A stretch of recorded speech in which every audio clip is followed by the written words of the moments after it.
Okay.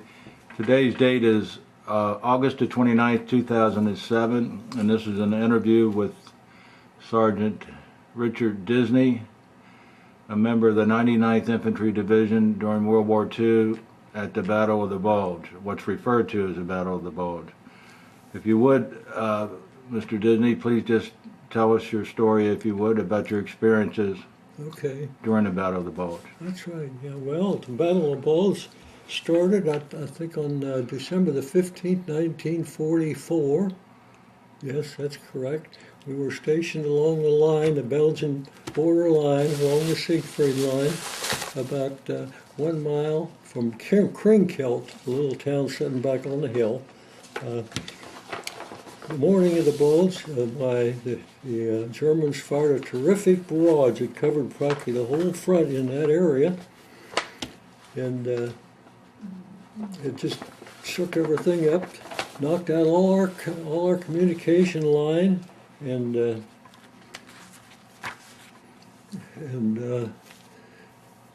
we were in position. We were firing. They knocked out all our communications, and I was at that time with a small artillery outfit, and we had no communication, so we could not fire the weapon for the time there, which was approximately 2 days or a day and a half. And eventually, on that was the 15th, and that was the 16th. And then on the 17th, the Germans had moved forward, broken through the front lines complete. Our infantry had been passing through by us there for the last day. The word from the front was that there was no way out for us. The Germans were in Wurzfeld, and there was no way out, so we don't know any more at this time. Eventually, the Germans were on our front. We had lined up a company of infantry across our immediate front and right side. Eventually, the Germans were right up on our front, and I looked over the hill there on the left, and I saw a couple of them setting a machine gun. And setting a machine gun, they were getting ready to fire at our infantry boys, which were moving back to over on the hill there to our right. And I don't know, they were firing tracer bull. I don't know whether any of them were hit or not. But at that time, we didn't know what the story was. We were waiting on word to what we were going to do. So eventually the captain came in. He'd been up pleading with the colonel to get us out before it was too late. He said, the infantry's already up on us. We got to move or do something. So Captain raced back to the battery there and gave out the word, we're moving out, and that word was passed along the line. Somebody came running up along our position and hollered, put the grenades to the guns, every man for himself. Well, at that time, I just looked back on the hill there, Krinkelt, and I said, well, it was about dusk then. It was a little after 5, and I said, well, I know we got all kinds of equipment on the hill there. There's a lot of anti-aircraft gun. We're firing at these, what they called, I can't think of the name anyway, going overhead, and I wouldn't have any chance of getting up that hill alive. So eventually the captain said, well, we're going to take the guns. This was the executive of the company exec. We're going to take the guns. We're going across the field, and we're going up on the hill to the top of the hill. And we're going to meet somebody up there. We're going to put our guns in position. If the Germans come up the hill, we're going to be in position to fire and knock them out if possible. I thought that was a lousy position, but anyway. We followed through on that. He said, Disney, take the guns out, across the road, up the hill.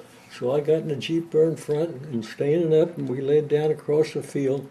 I couldn't get on the road. A battery back up on the hill was coming along there, and they had the road blocked. And I went up over the hill to look for another way out. I knew some of them were going to the right, not our troops, the ones ahead of it.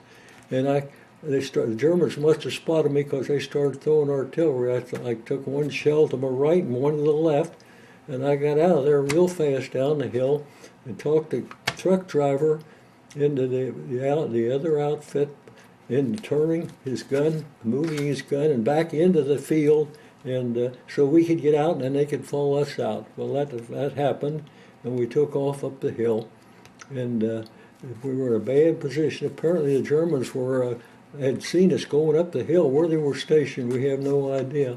But they started firing, and a couple of the boys took some phosphorus on their hand, white phosphorus. And other than that, I think everything went okay. We lost part of the machine, part of our, what they call the machine, the ones that haul the ammunition to us, etc. One boy there was wounded. One guy took off across the field. They never did see him again. And we got to the top of the hill. There was nobody there, so I said, well, let's go on. So we went down, went to what they call the battery house, where we had our duffel bags in the basement and with all our clothing and that. And so I wandered my way, tried to get back up there, but the Germans had an overhead time fuse on their deal, and they were firing and blowing it overhead, and all that steel was coming down on us. So I wanted to go back up there and see if the guns had stopped or what the story was, but I found that the guns had pulled up farther and stopped, but they were ordered to go on, but the traffic was tied up and they couldn't get going. So we got out of there a couple of times and tried to get out of the area, and we went so far on the roads and nothing happened. So I said, we better get back out of here. We're going to be in trouble. So we go back, and eventually we decided we're going to get out and leave. We're going somewhere. So we were the driver of the truck. He drove right back over the hill in front of us. His front wheels went over the hill. Colonel Brindley came by in his Jeep and just happened to spot our insignia on the front of the truck and stopped, put us on a leash, and he pulled us back out and said, follow him. We went down to a town by the name of Wurtzfeld, maybe a mile down there somewhere. I know there was a battery of artillery firing down there on a constant basis. Anyway, we pulled in there, and there was a long line of traffic. They were held up. They couldn't get up the hill or through towards Elsenborn. So I got in a house. I'm speaking of myself. I'm sure some of the other boys got in the house, and we decided to get back in the truck.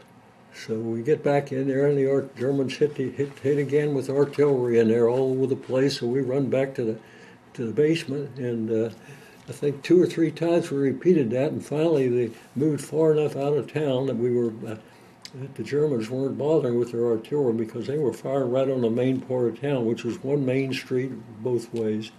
And I sat there in the truck and watched the artillery up on the hill there, firing on a constant basis somewhere. I don't know who was directing their fire or what the story was, but they kept firing. So eventually, after so long, we got across the hill. The engineers had been working on the road there, and it was all messed up, and the water was wet and muddy, and we were having trouble getting through there. I guess they were actually pulling them or pushing them all through that area. So eventually we got up on top of the hill, and that was quite a time delay there. But anyway, an MP was standing right in front of our Jeep, I recall, and looking at the insignia. And we went, and he picked up our insignia and said this way, and there was a road going that way. And we took off and followed the group out there and got out there along the ridge so far, and we were stopped, and we went in a side road, and there was a building on the corner. Went in there, and we didn't stay very long. They pulled us out and said, get down, let's get those guns in position down the road here, where we could do some firing and help some of them. And we did that, and that was about maybe 2 or 3 o'clock on the morning of the 18th.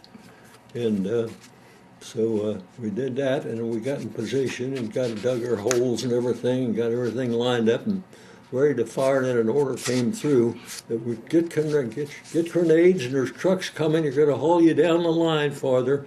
And we were going down there. They'd broken through the 1st Division down about a mile on the line, something like that. And they were on the main road, but they called it off. We never did leave the position. They'd been pushed back, blocked off, pushed back. And so we stayed in that position for, gosh, I don't know how long. But I think from till I think the war pretty much ended, and they said in January the December the 28th, 1944. As far as we were concerned, the Germans had tried repeatedly to get through our position there, and we had so much artillery in there that threw at them. I think that one one main battle, one more, and they had tanks, everything there. They were determined to come through, and they said we threw 10,000 rounds of artillery in there on them in 1 hour, and they had moved back down the wooded area. And I talked later after the war. I talked to a commanding officer, and he'd been out over there, and he said that the Belgian there told them that they dug 259 German bodies out of that woods down there when the snow melted, snow had went out. So we stayed in there for, I guess, till, let's see, when did we move out of there? We stayed there. We moved out. We moved out we lost so many men. Division had to have 4,200 replacements after that. And we took us out and we cleaned everything up and got everything in order and got replacements on everything. And they put us back on the line, and we moved all the way over the Cologne Plain and came to the Rhine River at Dusseldorf, was right across the river from where we were. And let's see, I'm trying to bring this all together now. And we stayed there not too long, and they had a raffle. They, for a couple of weeks, said, well, everything's going to be tied up at the Rhine River now on our side until we get ready for the big push, so we'll be here probably a little while. So I was supposed to had a drawing, and I won a trip to Paris. Lucky me, I don't know how many people. Anyway, they called up later in the night and canceled my trip. We got orders to move to Remagen. Down the river, we had some men across the river, and they wanted us in there immediately. So that morning early, we took off for the Rhine Bridge and got across the bridge, and it was rough. The Germans had it all zeroed in. Got across to Remagen is on the other side of the river, and as you enter the other side, the river bridge goes through a tunnel. There's because Remagen Hills, and there's nothing but rock all the way up. Well, the 78th Division had some men on the lower part of that, so they moved us down the river to a little community not far down, the name of Linz. We worked our way up the hill into a wooded area up there, and we're firing constantly. And the troops were trying everything. The Germans were trying everything to knock out that bridge. They had what they call frogs swimming down the river, loaded with bombs. They had planes constantly. We had so much aircraft anti-aircraft guns down there across that back that we had them straight up firing constantly. Just put up a wall of fire so the planes never did get through to bomb the bridge.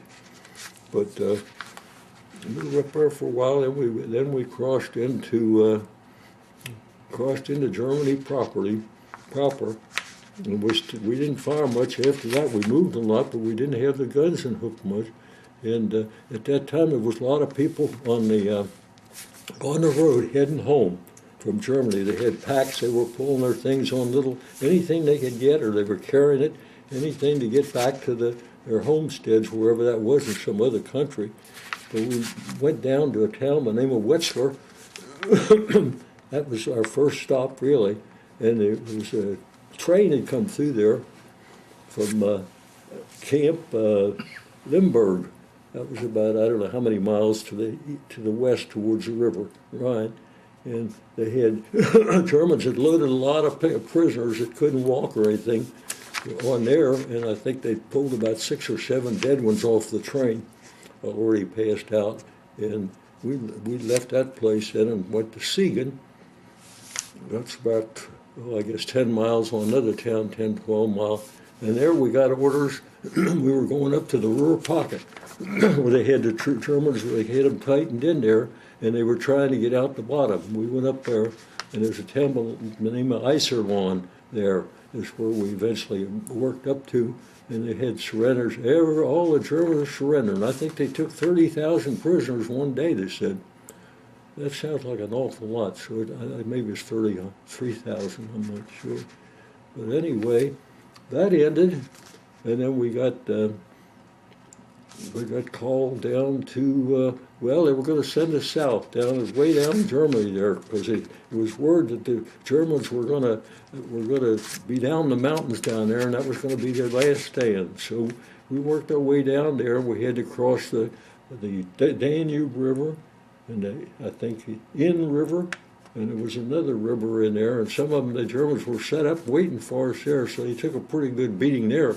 We had to go across in boats to get over, and the trucks eventually came over on, and the guns came over on the bridge that the engineers were putting in there. And so from there, we wandered, after that was over, we went, well, actually, we were transferred to Patton's Third Army there, and it was a big difference because we always got a hot meal in the First Army. That was director of the general, one hot meal a day. And you got in the Patton's Army, you got your meal in a box. Never any fresh food. Box at lunch, and from there we went on down, and we ended up in a little town by the name of Lancet. It was down on the Iser River, and we were held up there by the bridge had been blown out. They didn't have time. They didn't get it in yet, so we had held up there. And while I was there, that was approximately the 5th day of May. While I was there, I saw a Jeep come through there, and it had his general star on the front. And I figured, well, there's something wrong here now. Something's going to happen. But you see him down there on the front line. But we did get the word then.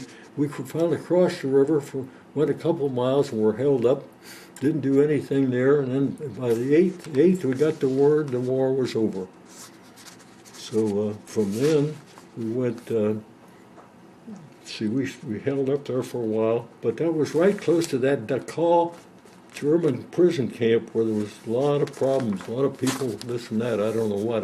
Part of our unit was in there, in that area, but I wasn't. I was on down the line. So that ended the war there. So after the war, we moved up to, I can't think of the name of the town, Bamberg, but anyway, we were stationed in an old castle. It was a little town by the name of Gleisnau, and we were in there a while, and during that period, they called all of the whole company together one morning, and they called out about 50% of them, I think. And fortunately, my name wasn't on the list. They were going to go back to the States and go on to Japan.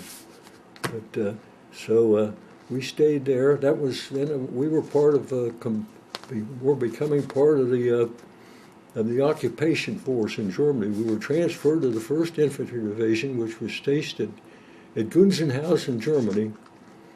And they did a lot of patrolling and things like that around there, out in the countryside. They had names of certain people they had received, and they would pick them up. And I don't know where they went, but we hauled them in. And then, let's see, after that period of time, we had a chance to go on a furlough down in southern Germany. We were going down to can't think of the name of that town there in Austria. Maybe you can. But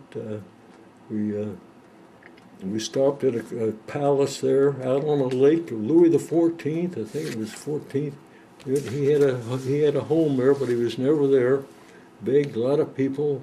The floors were perfect. There was gold thread in the bed, the material, and he was a little place there where he'd sit down along a little brook there inside, and they'd pour water back there somewhere to come down through the little stream there, and that's where he'd take his shower. So anyway, when I got back to the unit, about 3 days later, why they had my clothes all packed. My number had come up to come back to the States, and that was in September, I think about the middle of September in 1945. And I left there and boarded a train, a car, a troop car. It wasn't a troop car, it was just where you go. They had straw on the floor, and we laid down there. And they were full, they wouldn't want to take me. And I had a friend in there, and he called out, "Come on in, Dick, we'll make room for you." So fortunately, I squeezed in there, and we went from there to, I don't know what, I knew this place here in France that we made our first stop. We were in there quite a while. We went to Paris a couple of times. They had trucks going in every day to Paris, but I think I made 2 trips in there, and that was all. And then we went to another camp, another camp, another camp. Finally, on about the first part of December, a little after I was able to get on the boat, and we went. There was an Italian liner, Montevideo. It was a troop ship converted to a trip ship. It had been one of their top liners, and it was converted to a troop ship. And they had 5,000 troops in there. And our trip over, we run into a terrible storm in the Atlantic Ocean. It delayed us. I think we lost 2 days on the thing. But that big boat, would just look like this.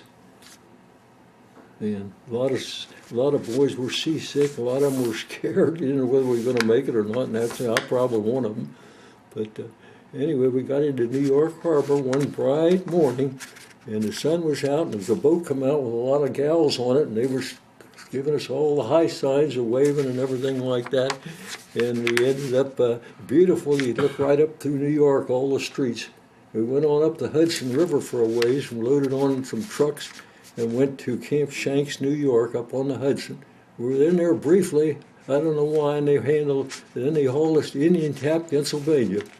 And we were there getting ready for discharge, I think about 3 days, and I was finally discharged, and I came home on I think real close to Christmas in December 1945. I'd been in the Army about 33 months at that time. So how much time we got yet?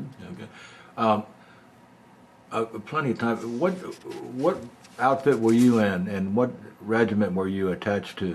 Attached to the second, 393rd Regiment, 2nd Battalion. That's who you were attached to? And you were in forward artillery. I was a part of the detail section, and then I served as a sergeant in the one of the guns and different things like that. Which forward artillery though was it? Which forward artillery? The 70th? No, we had our own detail within a division. They called it the detail section, and we had I think 7 men in the because you had to have 3 men and 2 men and an officer on the forward observer section. One of them was a radio man, and the other was a communications man, etc. Yeah. What was your job? My job on that was I was one of the helpers. When I went up with the men, one of them, we had 3 different groups, and I usually helped with the radio. We had so much equipment to carry. That was one of the jobs, and communication. And I was sort of an assistant to the exec officer because I could perform the duties he's performing. And so I was up there 3 or 4 times. I wasn't up there. We lost during the first day of the Bulge. We lost I think all 3 of our officers up there. One of them was getting some maps ready. He was going to destroy him to get out of there, and they got him, and they said they found him. He shot through the head, a bullet through the back of his head. Likewise, on another man, a forward observer named Jackman, Lieutenant Jackman, he got him up in a big tree and performed his duties from there. The Germans finally found him, and he was shot through the head. And the other man was, I don't know, well, and their crews were all killed too, which, I don't know, 2, 3, 4 men, whatever. I don't know how many. Some of them might have got away. I don't know. The officer, they told them to move back, something like that, because they couldn't do anything till he gave the word. So I don't really know what happened there, but it was quite an experience. So you were a forward observer. Forward observer for the 2nd Battalion, 393rd Regiment. That's correct. 99th Division. That's correct. Yeah. 2nd Battalion. Yeah. And now each battalion has got each artillery battery has. Sorry, I'm trying to think. I'm trying to come up with the numbers now. It kind of went blank on me. I was going to say something else, but I don't know now. Sorry, I interrupted you there. What type of round did they fire? we fired a one. We fired well, it was a 4.5. I think they called it a 1.5. It was the smallest of the artillery pieces. And when we fired a round, it was about 12 inches long, and the case on it with the powder in it was about 12 inches long. And you had to get the case. They came in wooden boxes, 2 double. You had to break it down, and then they were in a heavy cardboard container. You had to shake them out of there, and when you were firing, and take the thing apart and tear off 6 and 7. There were 7 powder bags, and you tear off the 6 and 7. And we always usually 5 for where we were, and had to fit that together and pass it on to another man, and he put it in the tube, and the number 1 man on the other side. On the other side, he fired the weapon. And when I was with it, I was a gunner corporal, and I had to sight the weapon.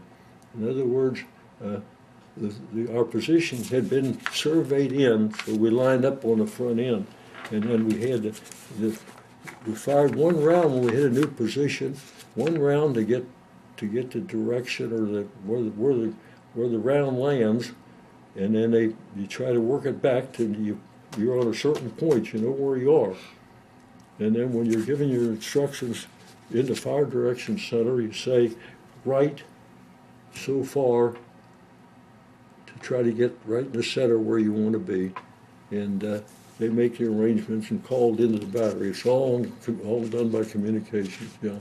And you were on the Elsenborn Ridge? Yes, we were on Elsenborn. That was our second stop. That was a hot place. Yeah, the Germans were determined they wanted to get through that place, but so they came. Finally, they gave up and went and took off, and they got down below, and they ended up back in the somewhere around Bastogne, down that area again. After that, for so long, but they just quit on us. I think it was. But that would have been June the 28th, but that would have been 16th. That would have been 12 days. December the 28th, then. Yeah, December the 28th, yeah. Mm-hmm. And that we were under siege there. But they came and came again, but they never were able to get through, so, yeah. Did you get your trench foot or frostbite up there? Well, I got frostbite, and I got my trench foot on in November. It was wet, it was snowy, then it'd rain, and then it'd snow, then it'd get cold. I remember before that even happened, the ground, when we first moved to that position to relieve the 9th Infantry, the ground was so hard. That first night we got in there about dusk, and so we couldn't do anything. And so I remember being in my sleeping bag on a big tarp down, and laying on, I was trying to sleep like this. My hands and knees were so cold on the ground. So, but then after that, not right at the same period of time, really, on November the 10th, I think we moved in there, and we'd been up the line farther, and let's see, November the 10th, and then it was still, but it got to the point where it was rain, light snow, rain, just slush and everything, and we didn't have any what they called combat boots on. They didn't have enough combat boots for everybody. Of course, everybody in the back had them, but we didn't have them up in front where they were needed. So just at our regular shoes and socks, we were in there, I think, 10 days before we got our combat boots. But my legs, my feet, everybody's feet, mine included, were so wet from the socks being on night and day, and just in water. You were staying in water maybe about that deep. You had water in your foxhole, everything. So my feet were hurting one day, the one in particular on my left foot, and I took my sock and that off, and I looked, and most of my toenails were black. So they sent me up back on the hill to just when we were at the Crink Hill before the Bulge. They sent me back to the battalion medic, and he told me that I wasn't going to go back up there while I get wet. So they sent me to the battery house there for 3 days to get dried out. And then when I went back up, I told the captain the situation, that the medical officer told me I could not be on the front in water. My feet wouldn't take it at all. So I decided to take a demotion and give me another job in the executive group there. So at that time, I was a lot of the time I took over the job as a recorder for the ammunition and check on the guns, and I was watch the guns when they give orders so that any of their tubes should be parallel. All 4 guns should be parallel firing, and every once in a while you'd see one not fire the same way as the other 3. Every once in a while you see, well, that barrel's way lower than those other 3, so you had to call the gun out, see, and rather than fire, because you'd probably be hitting some of your own troops, firing short. So that was my job then at that time, and I stayed with that pretty much, to the end of the war. And That was your job during the Bulge, the Battle of the Bulge? no, during the Battle of the Bulge, I was a gun sergeant at that time. Then, What'd you do then as a gun sergeant? huh? What'd you do as a gun sergeant? Well, I was in charge of 10 men, and stood in back of the gun and took the phone call from headquarters, from the direction center, and give it to our boys there at the gun. And when they were ready and loaded, I'd hold up my hand so the executive officer could see that all hands were up, and he'd give the fire order, whatever it was, fire 1 round, fire 3 rounds, or continuous firing, whatever. So, that was my job then. And then when I got back in the back, I was going with the detail section at that time quite a bit. And I was a little of everything, and I could do it all, you might say. Mm-hmm. I've been through all of it. So, So, maneuvers and all that. Go right ahead. Okay. Yes. Continuation of the interview was Sergeant Dick Disney, member of the 99th Division, attached to the 2nd Battalion, 393rd Regiment. Okay, My name's Richard Disney. I was born in Withamsville, Ohio on January 8, 1914, and I went to school there in Withamsville, and also at Guardian Angel in Mount Washington, at Amelia High School. And when I was a youth, after I got out of school, they sent me to work for my uncle, who had a market, a store in Bellevue, Kentucky, 406 Fairfield Avenue. And I worked there as an order boy, delivery boy, pass out circulars on most of the time I lived there with my grandfather and my aunt. And then eventually I got a job at General Motors. They were putting on another shift there, and after a while I was able to get employed there for a few months. And then I was laid off when they took the shift off. They had labor problems at another plant, so I was able to get a job there. And then I had worked in quite a few shops, and went to trying to get my bearings here. And then I went back home and lived at home and worked in Norwood there for a while. And eventually I had registered for the draft in sometime in 1940, I think. And my number came up somewhere along the line, and I went over.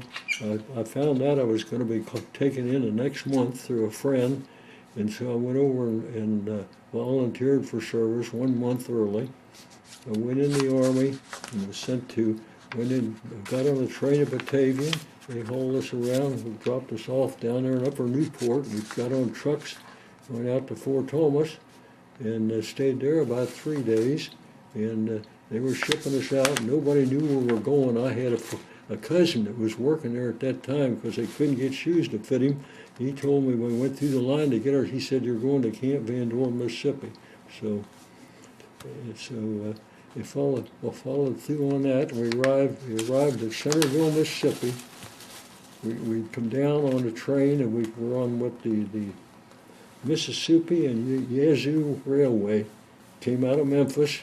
We went down to trying to think Vicksburg, and trying to think of there's another town there on the coast. I can't, on the Mississippi River. Natchez? Huh? Natchez? Natchez. I guess it was Natchez, some other town on the river there, I'm not sure. went through those two towns and came on down. We pulled into Centerville, Mississippi on a bright Sunday day. And that was a small town. It was so small, to get on the bus, you had to go into the drugstore and get tickets to get on the bus that was pulling up in the back. They'd pull up and they'd haul you to Macomb. I only made that trip twice. So, but anyway, the blacks had to get in the back and the whites in the front. So anyway, Mississippi had Camp Van Dorn eventually had full division, which was about 15,000 plus a few other Allied troops, and this and that. So we went into training about. I helped build some sidewalks there to finish things out. I had been assigned to the 370th Field Artillery, Battery A, 99th Division, and we built some sidewalks. And by it was the first December, the middle of December, we went into training. We trained there in Mississippi at Camp Van Dorn. It was just old cotton fields and everything, plenty of snakes, all kinds of snakes I saw, and chiggers. Everybody had chiggers. One time they had to take us out of the field because everybody's body was covered with chigger bite. So anyway, when that finished there in September, they brought the 63rd Infantry came in back of us there, and they were going to go through the same maneuver that we were. Now, we were supposed to be, according to orders, we were supposed to be in June. In early June, we were supposed to arrive in England to follow through to go into France. We were fully trained. We'd been to Fort Sill for a week as school troops, firing for the officer candidates. We were fully trained, but they needed some infantry so bad, replacements. They'd taken so many losses in Italy, they didn't have enough replacements, so they started pulling a lot of our boys out and shipping them to Egypt. I was lucky there. I didn't get called for that, but we couldn't move then. So eventually they replaced that. They cut down on that ASTP program, which was college boys wanting to finish their education in selective fields, engineering and so forth, and they had to knock them out in order to get infantry replacements for our division, so we could go overseas. And we left Boston in, I think, early September, Boston Harbor. We shipped out of Camp Maxey, Texas, is where we'd gone after Louisiana maneuvers for 8 weeks, and we went to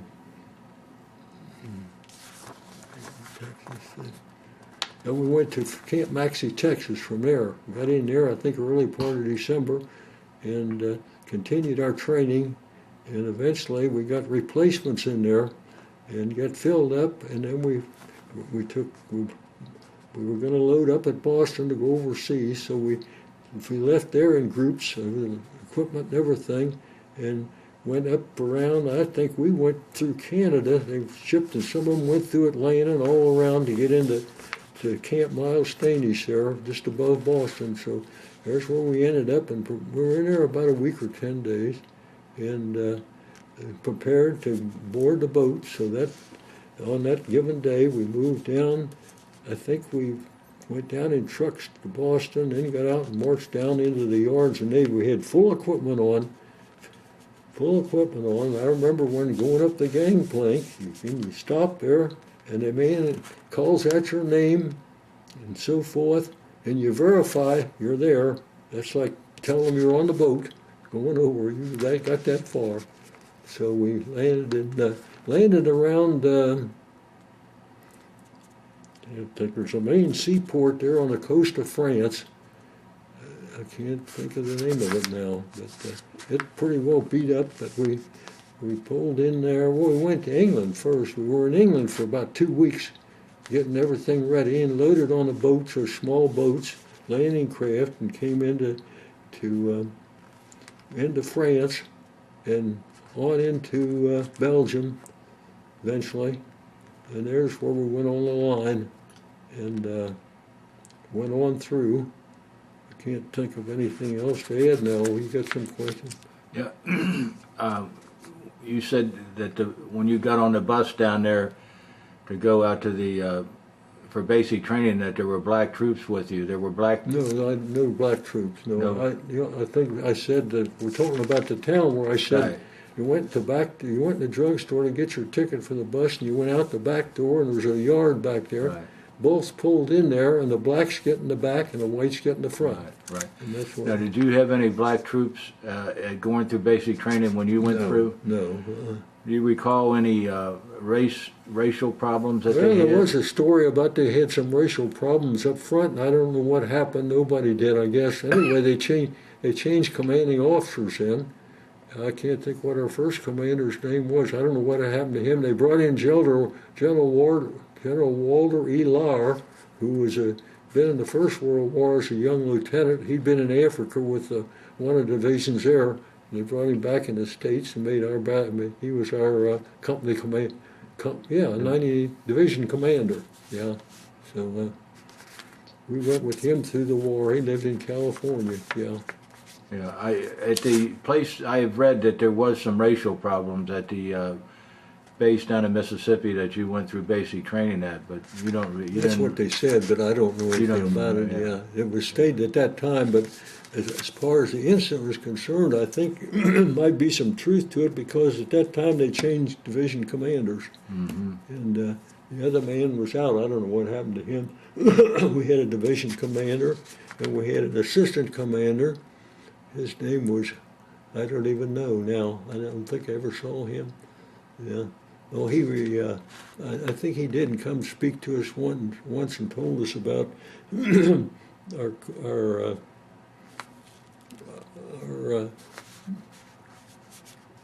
how we should act when we move from here to there. He said, "You're going into another area now. Try to be on your best because first impression is lasting." And I don't even remember what his name was. I did it one time, but I can't. I've lost a lot of that here recently. You said that you had trench feet. You had frostbite too, didn't you? Yeah, well, that's right. I went when we got back on Elsonbourne Ridge. We were there during the whole month of January, and I mean it got cold. We were dug in a hole there, but in fact another fell in the hole with me. But I was out doing guard duty that night. One man had to be on guard at all times for each group, you know. And I walk, and I know the snow at that time it was deep. I don't have any idea, but I could see all those lines on those poles, you know, and the wires coming down to the ground. And I just got frosted out that night some way. I didn't realize it was quite as cold. In fact, my ears were frozen. I didn't even know it, you know. Somebody told me, well, your ears are all white, practically white. They're all frozen. Don't fool with them or they'll break off. So anyway, that's where I picked that up. Now the company medical boy, he's not an officer. He's a medic, company medic. And he looked at him and fooled around, and he didn't. I never went any farther than that. He did something, put him in this and that for a while. Checked with me every day there for a while, and so I more or less forgot about them. But after I got home, then they weren't causing me any problem then. But over the years, and I noticed that I was getting cold. My hands would be so cold in the wintertime. It got down to I could take it down to about 25 without, and then I couldn't. The gloves didn't help me any. I had all kinds of gloves. I don't know how many pair of gloves my daughter bought me different time, and my feet, they were just, I don't know how they did feel. They just felt kind of dead, and it got so I wasn't walking very well, and so I finally decided. I was 90 years old when I applied for assistance from the VA, and took about a year. I had to get all kinds of information. It's unbelievable, and I had a lot of war stories from my buddies who were in my company there, and parts that were pertinent to my job problem there. I cut that off and underlined it and cut it off and shipped that in, and I got affidavits from 3 different fellas, and I don't know what all. I had an awful batch of. I got them in an envelope here somewhere. An awful batch of stuff that I sent in, and I had to wait for quite a long time before I ever heard from them till they got to my turn, I guess, then they sent me into the VA center to see some doctor. And he checked me out. He was an expert in that field, I guess. He was a VA doctor. And he went over my feet complete, my hands, figured them, took pictures, and then touched my hands, used different instrument on them, different instruments on my feet. And he said I remember he said I only had one layer of skin on my feet left, and I had no hair on my legs. From my knees down, I didn't have any hair on my legs. And that was his report, because I got that report back with my home. So I was approved eventually.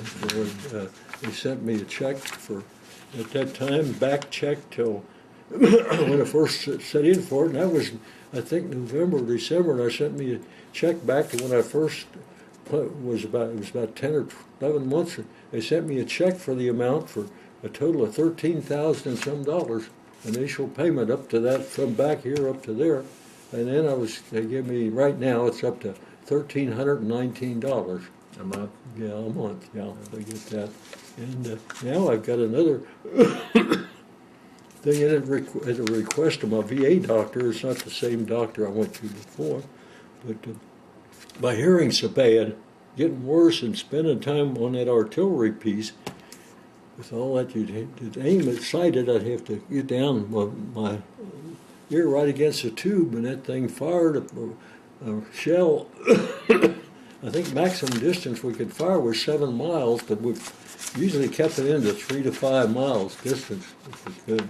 What shell did you fire, a 155 or a 105? 105. 105. That's what it was, a 105 shell. Yeah. The shell was 4.5 diameter, or however. Circumference? Yeah, the circumference of the shell, yeah. 105, and I talked about that before. Right. So you fired a 105 then, and you kept it to 3 to 5 miles? But usually they try to put us at the colonel would go up and find a position that was right, where he wanted certain coverage, if he could get it, no trees, and many, and survey that position. I don't know the particulars, and then they'd have to put a stake in the ground with a number on it. And when the executive's offer came in, well, he'd check that number, and he'd set that on his aiming circle, we called it. Then he'd go to the top of the sight of each gun, and he'd record at that, and he'd call off that number, and that's where your number you set on the sight, and you set it there, and then run it back to 0. And each gun he did that same thing, so they were all parallel in every way. This was an elevation deal, so that survey, and that was supposed to fire you into position close to where you were going to be fighting, or going to be firing to, see, and so I don't know. Did you carry a rifle? No, I didn't carry a rifle. I had a pistol part of the time when I went up front, but I had a carbine, they called it. Right. Yeah, I had a carbine. We carried that, and I lost mine somewhere along the line. I don't know. When the war was about over, I remember digging a hole and hanging it up on a tree. And I think I run off and left it on the tree because I was looking for it right after that. We went in position somewhere, and we went, I don't know where it was, we were south. We were up in that lower rear pocket there, south of Iserlohn, or whatever the town is. And as soon as we got in position, the Germans got us. They fired, they had a time adjustment so that the shell exploded, and come down on you. And as soon as we got there, that's what they fired in on us, but it all fired too high. Nobody got hit. But somebody was watching us. They knew we came in there because we didn't even get a chance to put the guns in position right when they fired that in there. Fortunately, I was in the exec section. We were over this way just a little ways, not far. And then during the night, they called us and took us up to the front. Let's see, at that time I was back with the battery. Took everybody up to the front line. Afraid there was so many troops coming in there You're afraid they were going to try a breakthrough, and from the Germans, all filtering down in that bottom part, see, from the north. And so they set us up there on the line. We were up there for, I guess, an hour or two, and nothing happened. So When was this? What month was this? that was during the war. Yeah. I mean, what month? That was approximately. Let's see. That was approximately, I guess, April. Because I remember going down there through one time. We were nice, bright, sunny morning coming over our head. You could see the tops of the Alps mountains on down below, and that's where we were eventually because they thought the Germans had a lot of troops down there. Right. We're going to try to get out or whatever. I don't know. Yeah, so that's when we ended up. What decorations did they award you for? I don't know. I didn't get any medal. I didn't get any. I guess they're available somewhere, but I never did get them. Never applied for them. I guess is the problem. Yeah. Right. But I got some things at home in a little box, medals, but I don't know what they are really. Yeah. Now you came home as sergeant. Huh? Were you a staff sergeant when you came home? No. What were I was a buck sergeant. Buck sergeant. Yeah. 3 stripes. Yeah. Yeah. Yeah, and it came out, and that was when I got on the boat. That was December 1945. Yeah. Mm-hmm. Were you married when you were in the service? Yes, I was. I was married in Baton Rouge, Louisiana, in June the 5th, 1943. Yeah, I married then. And my wife was down there with me, and then she went to Fort Sill. She always got an office job as soon as she got, because she was graduated from Miami University and had some other training, so she could. They're all looking for people, you know. Anytime she come to a camp, she got a job right away. So she was up at Paris, Texas, and Camp Maxey was about 10 miles north of or I think it's straight west. It was close to Hugo, Oklahoma. We were only 8 miles from the Oklahoma border over there. So a lot of the boys were going over on the weekends to Hugo because you could get drinks over there, things like that. So now, what was your wife's maiden name? Norris. Norris? Yeah, Norris. She was a school teacher. She graduated from Miami in 1941. She taught school at Yellow Springs, Ohio. Her first year, that's where Antioch College is. And the next year, her dad got her a job closer to home at Hamersville, Ohio. She taught there. And then after that, she came down and joined me, and we were married in Baton Rouge. I got the captain promised me a 3-day pass. So we got married, and she lived in Paris. You got married at Baton Rouge? Yeah, at Baton Rouge, and that was 50-some miles south, but that was the only main town close to this camp anymore. Right. So, and I'd get down there on some weekends, you know, and some weekends she'd come up to camp. So they had an old couple of old cattle cars they were moving us in when we wanted to go, you know. Mm-hmm. And then let's see, after that she finished. What did she do? She came home. She had one child.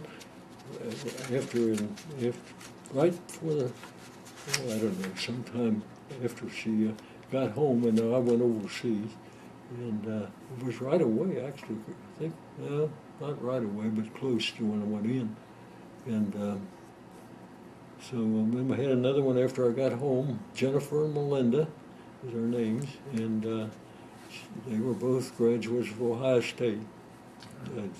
Jennifer was up there 8 years. She got a master's and things like that. Melinda was there 5 years, and she got out, graduated, and came to Cincinnati and spent 1 year in some kind of a training program. What do they call it? I can't think what it is now, to brush up on everything and this and that. Some teacher was a teacher at Western College or at Oxford. Lived downtown in Mary Louisiana. She had a school for trainees. I can't think of the name they call it. planning. Then from there, you automatically went into Procter and Gamble.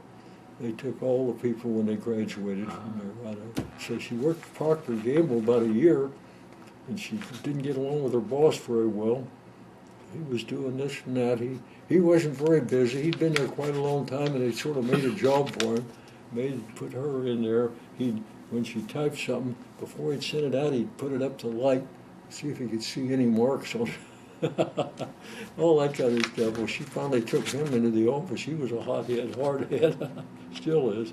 But then she went with the ChemAid Corporation. She just walked across the street and got a job with the ChemAid Corporation. So she was with them, and they kept selling the hair. I don't know how many different companies she went through. Finally, the company closed up in Cincinnati, so she's out of a job right now. Her biggest job now is taking care of me. I'm paying her for that. Yeah. Well, I appreciate the interview, and I'm sorry I couldn't do better, but it's excellent. my short-term memory has gone to hell. I swear. No, it's excellent. Appreciate that, and thank you again. Yeah, no problem. Glad to do it.